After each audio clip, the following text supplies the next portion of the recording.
Hey guys, me again. Time to do another video over Unit 4 here.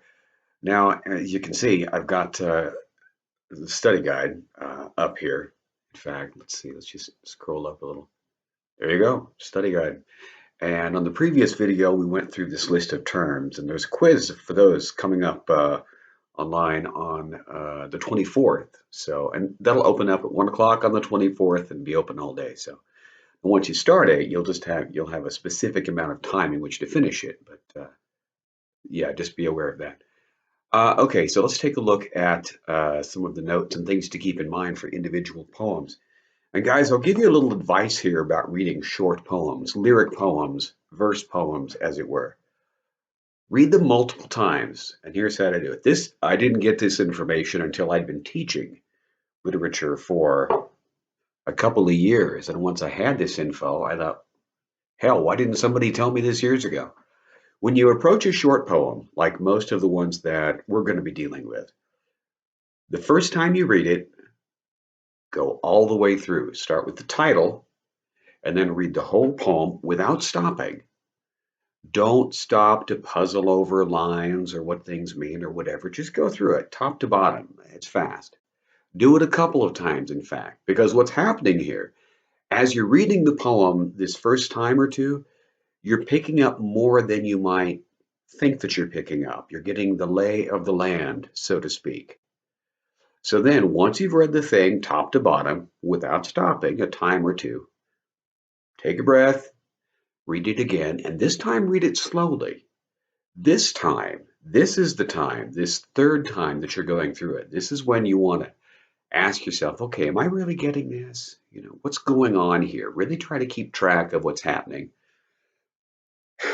Puzzle over lines or phrases or whatever. But this is when you take your time and you really try to absorb it and figure it out. Okay. Once you've done that, once you've gone through the poem once or twice without stopping, and then you've read it a third time, carefully, really trying to figure it out, and you think you've got it, you think you know what's going on here, read it one more time. But this time, read it aloud. I know it sounds kind of odd, but it might really help.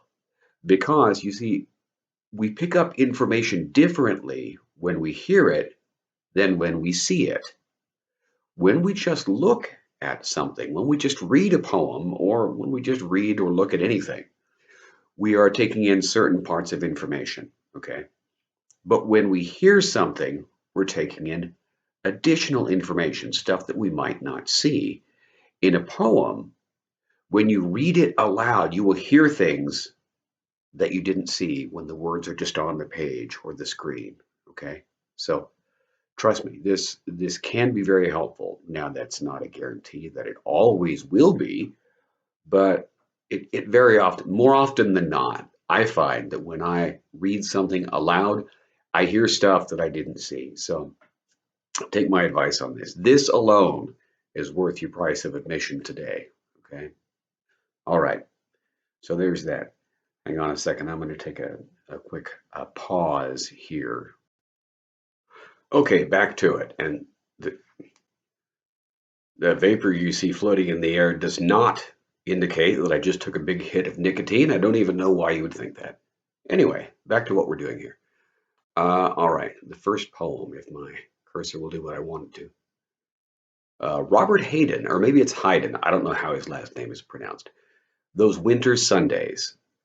Now, as you see, the bullet points here, these are the things that I really want you to pay attention to in the poem. I'm not going to take the time to go through the whole thing line by line just because it would take forever, okay? But pay attention to the things indicating the economic status of the house, okay? The condition of the father's hands, okay? The fact that they keep the fires out all night, okay? These indicate this is a blue collar household, all right? Now, the speaker is, well, the speaker is an adult who is reflecting back on experiences that he had when he was a child. And he's talking about how his father would get up On Sundays, too, my father got up early, he writes. Sundays, too. That implies that he gets up early every day of the week, to warm the house for the rest of the family before he wakes them up. Now, the second phrase, the chronic angers of that house. Slowly I would rise and dress, fearing the chronic angers of that house. All right. Is the house angry? Well, clearly not. A structure itself is not angry. It's talking about the angers that are present in the house. And this relates to the socioeconomic status of the family. Okay. Guys, I've been really poor and it sucks. And I will tell you, a poor family is very often an angry family. If the head of the household is having trouble even bringing in enough dough to put food on the table and keep people dressed, that's with your self esteem, and it is not a pleasant situation. And who do we too often take out our anger upon? Is it strangers? Sometimes. But usually it's the people that are closest to us. Why? Just because they're there. And it's not like we sit and we think through this. Yeah, I think I'll take out my anger on my family because they'll put up with it because they love me, so they won't run away or report me to the police or something. No, we don't do that. It's an automatic thing and it's unfortunate, but it is nonetheless extremely common. Okay. And so the speaker looking back recounts how as a child he would rise slowly, afraid of the anger of the house, speaking indifferently to him. No, he says of his father, no one ever thanked him.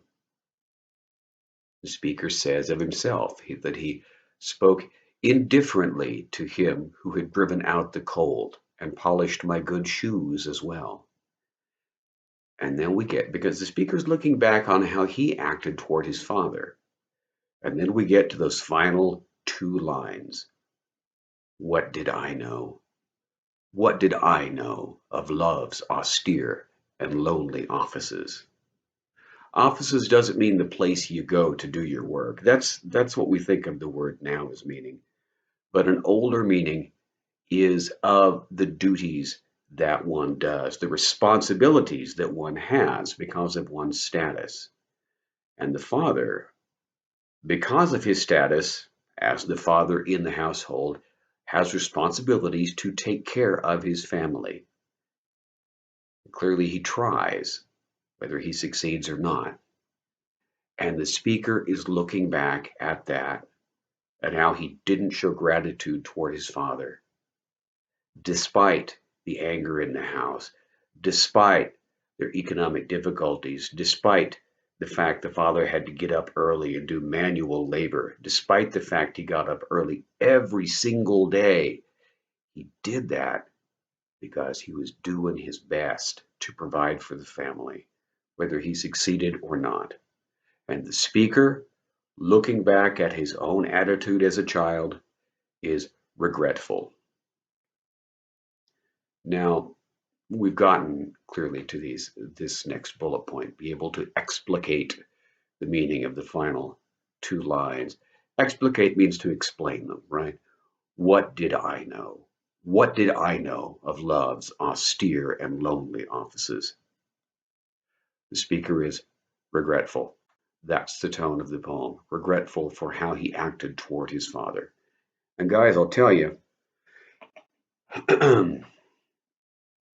yeah, love is a lonely thing. And you will know you really love someone if you are ever in the position, and I hope you're never in this spot, but you might be.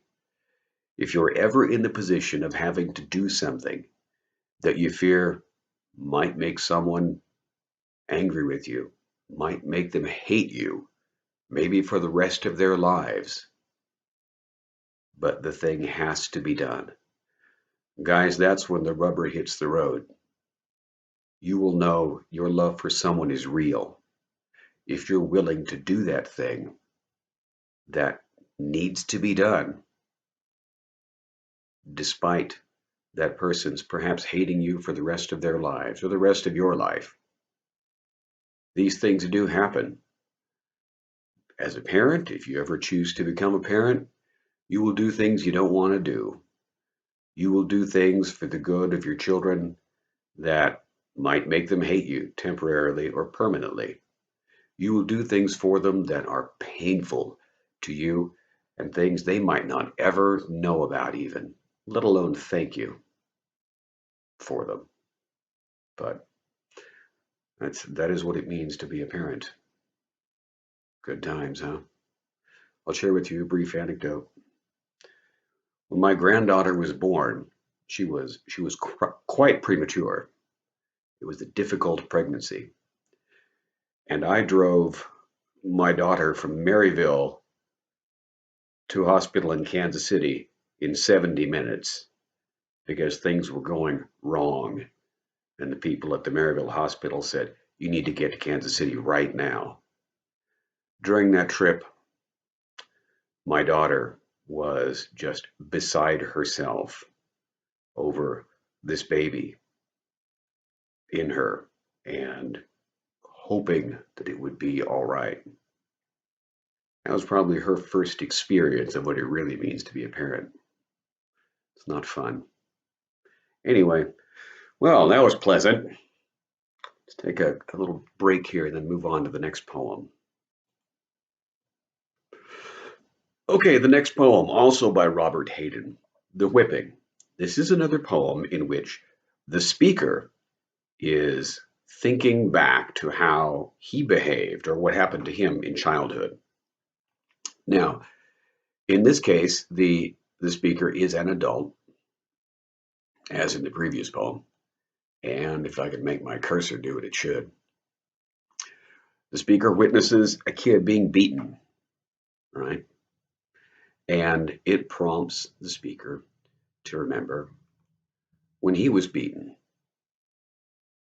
You'll know the lines, read the poem, right? His head in the bony vice of knees, that face that he neither knew nor loved. That's the face of the person doing the beating.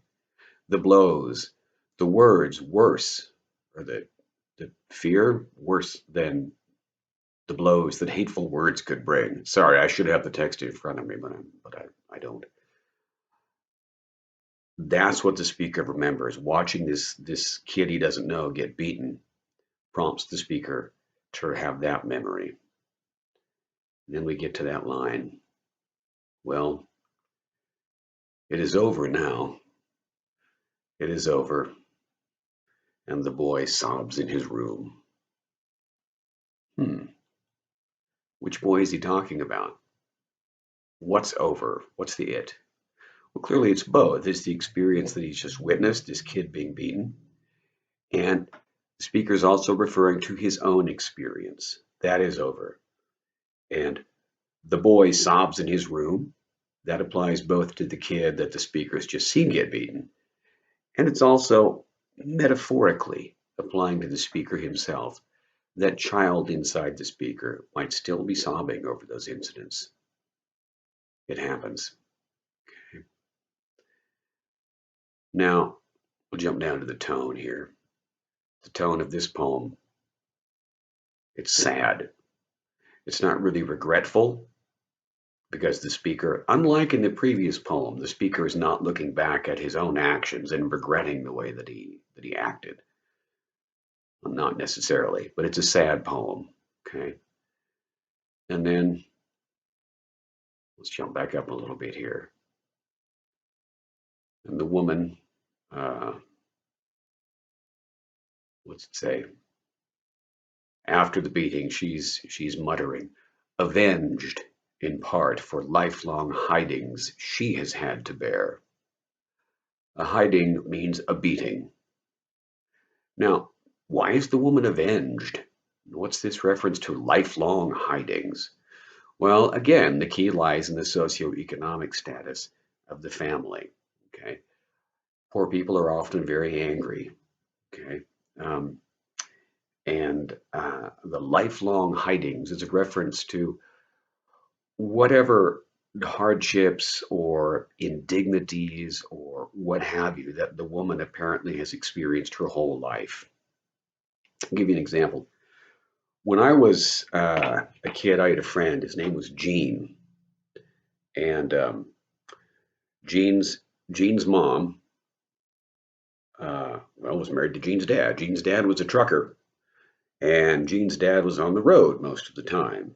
And it was pretty common knowledge in the little community that Gene's dad's truck had a sleeping compartment, and as frequently as he could, Gene's dad had company in that sleeping compartment, and not company of Gene's mom.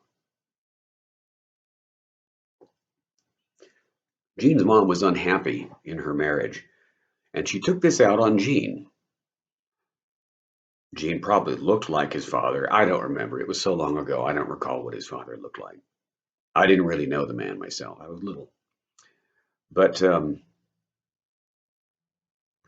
don't know if you've ever had the experience of being beaten with a Hot Wheels racetrack.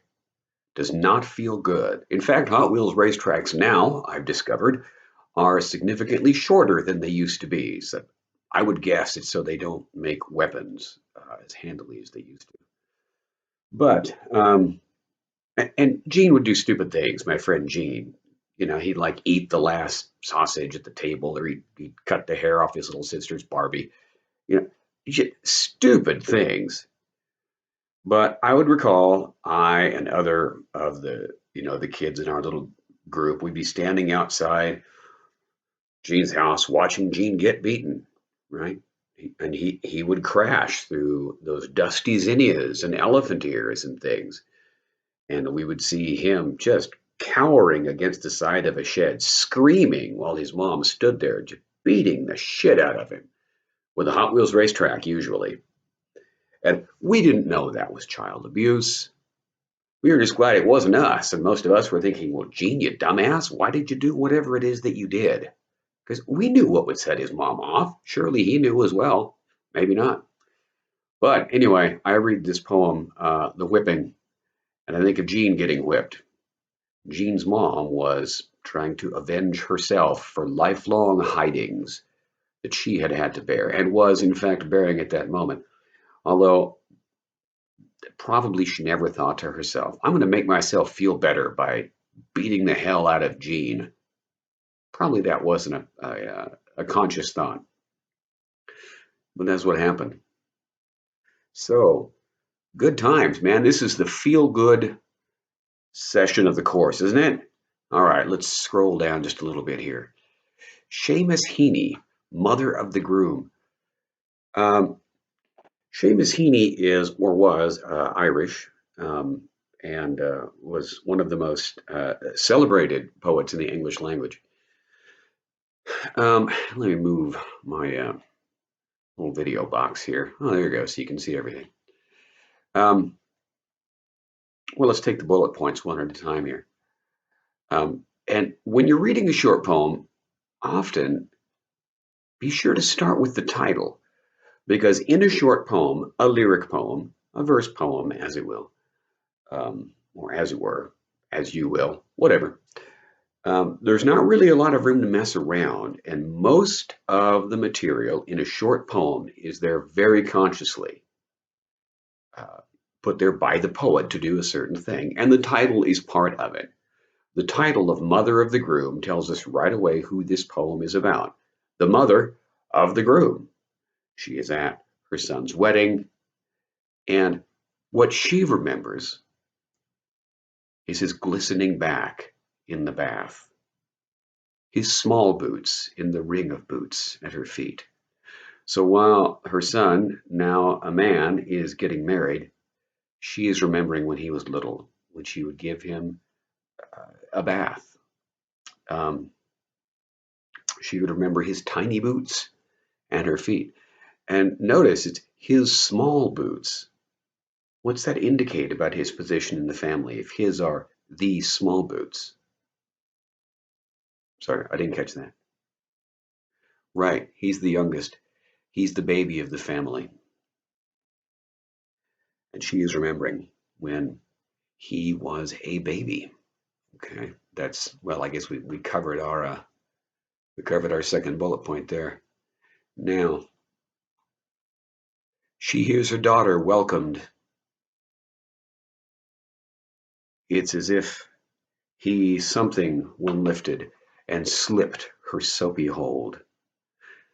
To her, hearing a daughter welcomed, I now pronounce you man and wife.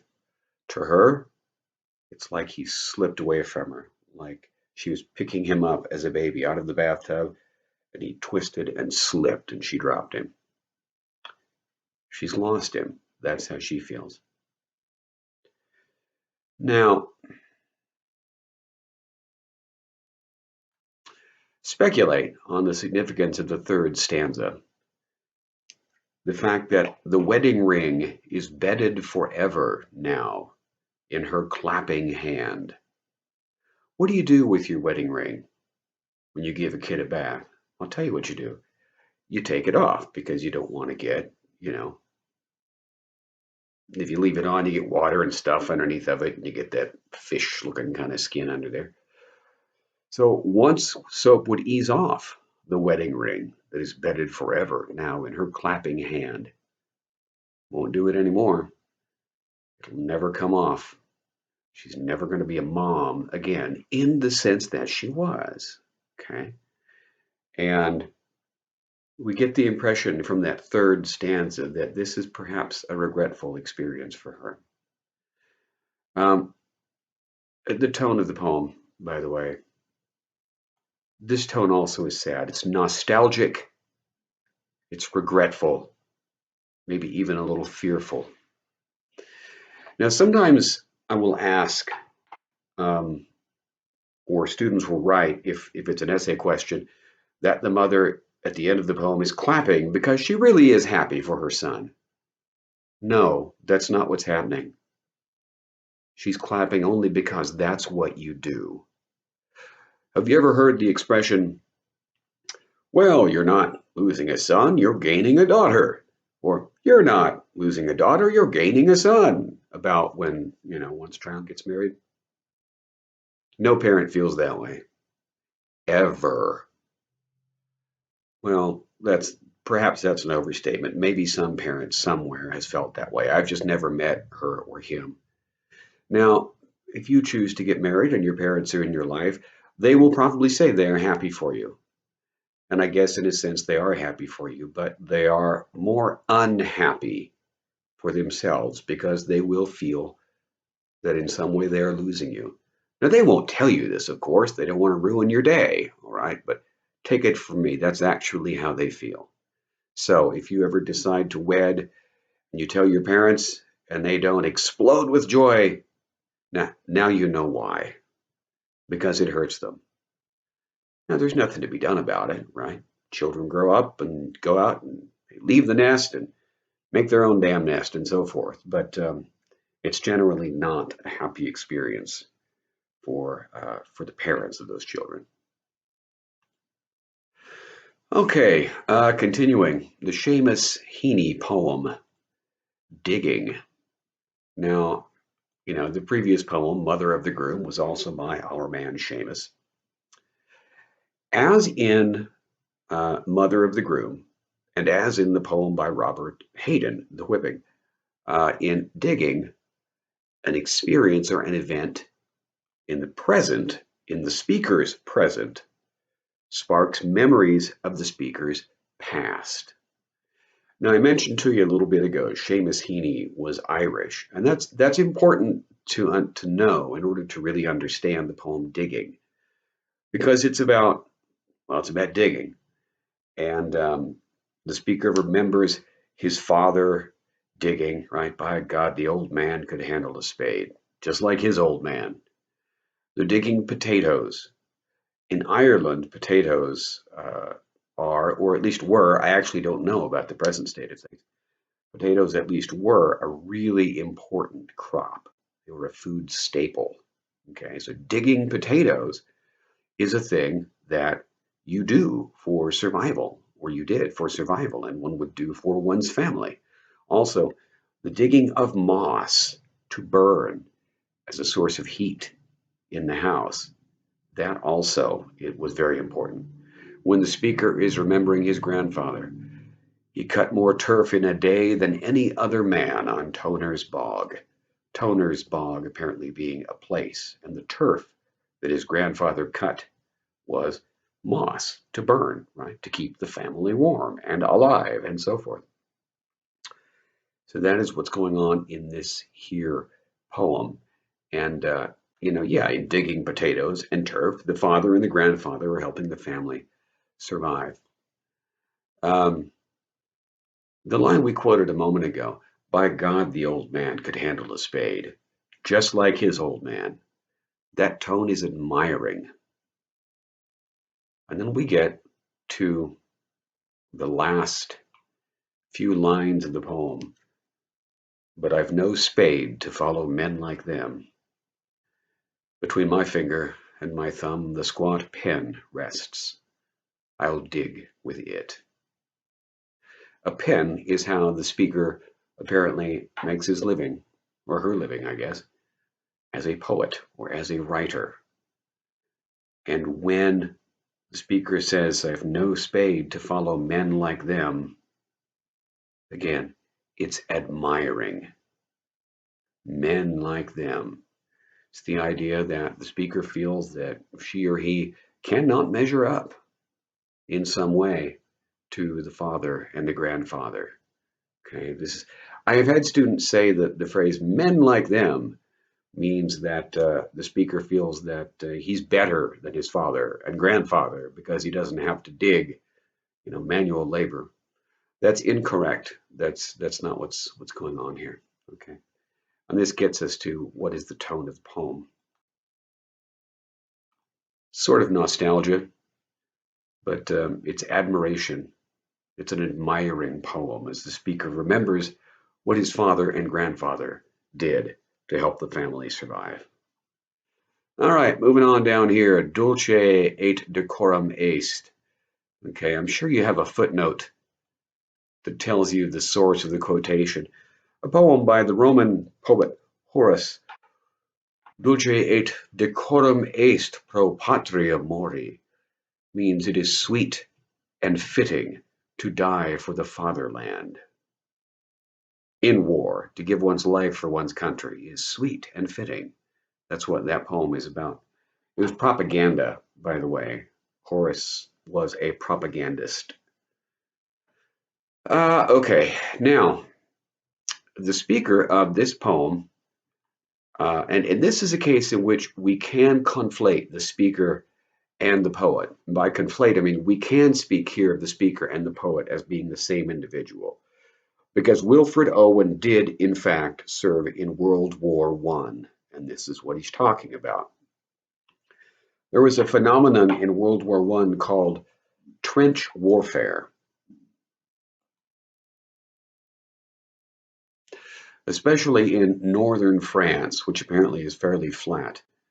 The Germans on one side and the Allied troops on the other side dug trenches, and they're not super deep trenches either.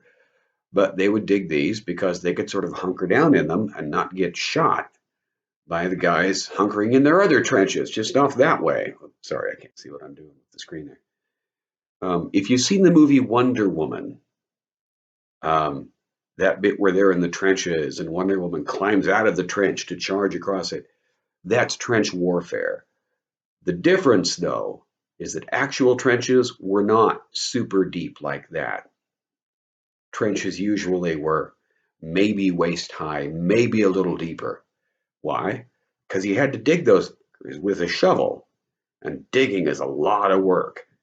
And there would be miles and miles of these shallow trenches that people would crawl through or sort of hunch and scuttle through to get up to the front lines or to move away from it. And if you stuck your head up out of one of these trenches, you'd get shot. That area in between the trenches was called no man's land. The idea being that no one could survive out there. Now, every once in a while, some commander on one side or the other would get the bright idea to say, charge, and everybody would go climb up out of the trenches with their rifles and charge across, and they'd all get killed. because the people on the other side are like, hey, great, they're standing up so we can shoot them. Let's do it. And they did. Um, but we get the specific, and that the situation that the speaker is in, right, is trench warfare in World War One. What the speaker witnesses is then the explosion of a gas shell. The other side has lobbed a hollow canister containing mustard gas, which is corrosive as well as otherwise toxic. And it's heavier than air. So when one of those damn things exploded, the gas would boil out of it and would hit the trenches and it would sink down into the trenches. And so you were screwed unless you got your gas mask on in time. But if you've ever seen pictures of gas masks from World War One, they are big and clumsy. There wasn't any Velcro, there wasn't any quick seal around the nose and the mouth. They had plastic straps and buckles that you had to, manipulate to get the damn thing on you and to stay on. And if you weren't quick enough, like the person that the speaker witnesses, but one man was still stumbling or fumbling or whatever the word is, you were in trouble. The guy breathes in the mustard gas and it kills him. He suffocates. He suffocates because he can't breathe. And while it's happening, and hence the gargling and the froth and the blood, the gas is eating away at his esophagus and his lungs and his mouth and his nose. And he dies.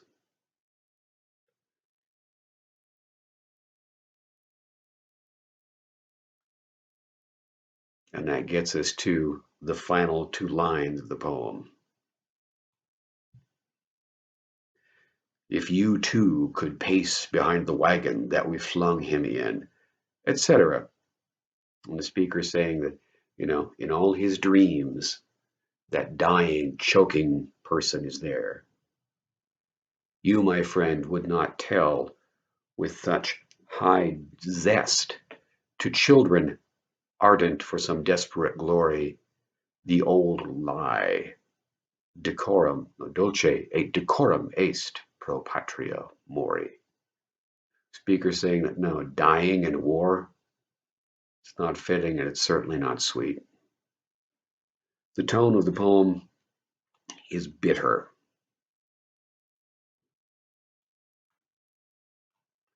The speaker reflecting upon that old poem and this notion that dying in warfare is glorious and appropriate and somehow awesome. And no, it's not. It's horrible. And I would expect that if you'd speak to anyone who has served and who has seen someone beside them get shot and killed, I expect that person would tell you, no, that's not glorious. All right, moving on here. My Papa's Waltz, and this is the last of the short poems that we're going to be dealing with here. This poem sparks divided responses in students. The majority of students now read this poem and they say, well, clearly this is about an act of child abuse, the child being beaten. I don't think it is. I think it's about a fond childhood memory, actually. Remembering how the dad would come home having had a few, and My Papa's Waltz, literally a waltz. You ever like dance with a little kid or walk with them and they got their feet on your feet? I think that's what's going on in this poem, okay? And I think it's a fond memory. I don't think it's a memory about abuse, you know? But, there we are. And I include this poem because you can argue either way, although I honestly, I don't think that the abuse argument holds up. I think if we really get in there and parse the language, look at the individual words and the tone and such, I don't think abuse is there. Okay, guys, that's what I've got for the short poems. I hope this video does you some good. Read them things, read them more than once, like I said at the beginning of the video, all right? And then go on to read Rime of the Ancient Mariner by Samuel Taylor Coleridge. Before you do that, come back to the study guide and look through all these things about Rime of the Ancient Mariner. Okay, and I'll make another video to talk about that poem. All right, guys, thank you. Do good. Stay healthy.